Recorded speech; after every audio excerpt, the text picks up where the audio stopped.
No one in the grand arena of Viral 9 expected the final moment to unfold the way it did. The arena had been built to showcase dominance. Tier upon tier of stone and energy shields surrounded the central platform, where champions from dozens of species had battled for weeks. Strength, cunning, and brutality were celebrated here. Victors claimed weapons, territory, or political favor. Never mercy. Never choice. I stood at the edge of the platform, bloodied, exhausted, and very aware that I didn't belong. My name is Eli Mercer. I was a human logistics technician, until a pirate raid turned my supply ship into scrap metal and sold its crew to different corners of the galaxy. Somehow, through a bureaucratic error or a cruel joke, I ended up registered as a combatant in the Virelian trials. Humans weren't known here. We were small, soft, and statistically unimpressive. I survived the trials not by overpowering anyone, but by refusing to die. I learned quickly. I avoided killing blows, redirected stronger enemies, and used the arena's terrain like a second weapon. The crowd didn't cheer me at first. They laughed. Then they grew curious. Then, reluctantly, impressed. Still, no one expected me to reach the final. Across from me stood Galactic, the undefeated champion of Viral 9. Her species, the Thrissery, were tall and blade-limbed, with iridescent skin that shimmered like starlight under pressure. She had defeated warriors twice her size and never once shown hesitation. She lowered her weapon and studied me. "You yield poorly," she said, her voice calm and melodic.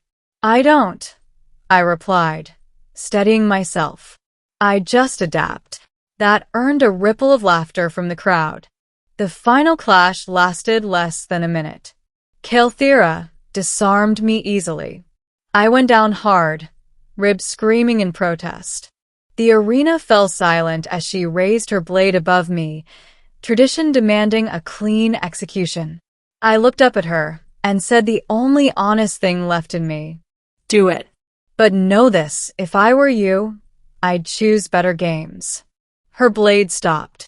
The silence deepened. Slowly, impossibly, Galactic withdrew her weapon and turned toward the ruling dais. The crowd erupted in confusion and outrage. Champions did not hesitate. Champions did not refuse. "I claim my victory," she said, voice amplified across the arena. "And I claim my prize." The arch-overseer leaned forward. "You have earned weapons, land, or political authority. Speak." Galactic pointed at me. "I choose the human." The arena exploded. Shouts, screeches, translated curses echoed from every tier. Humans were not prizes. We were expendable labor at best. A defeated opponent was meant to be discarded, not claimed. I was dragged to my feet, stunned. "I don't understand," I whispered as we were escorted from the arena. "Neither do they," she replied. "That is acceptable." I learned the truth aboard her vessel. Galactic was not merely a warrior. She was a selector, an ancient Thrissery role charged with identifying potential catalysts for galactic change. Her species believed civilizations stagnated without disruption. Strength alone was predictable. Cruelty was common. But adaptability? Compassion under pressure? The refusal to surrender one's values even when survival demanded it. That was rare. "You spared enemies," she said as her ship entered hyperspace. "You shared water with a wounded rival. You spoke truth when death was certain." "I was just trying to stay human," I said. She turned her luminous eyes toward me. Exactly. Her choice made waves across the galaxy. Thrissery elders protested. Political blocs accused her of sabotage. Other species laughed at the idea that a human could matter in a universe ruled by power. Then the changes began. Galactic placed me not at her side as an ornament, but as an advisor. I spoke freely. I questioned tactics that wasted lives. I proposed alliances instead of domination. I failed often, but I learned and I adapted. Others noticed. Trade routes stabilized where humans mediated disputes. Conflicts de-escalated where human negotiators refused to see enemies as monsters. Slowly, painfully, the galaxy shifted its definition of strength. Not all welcomed it.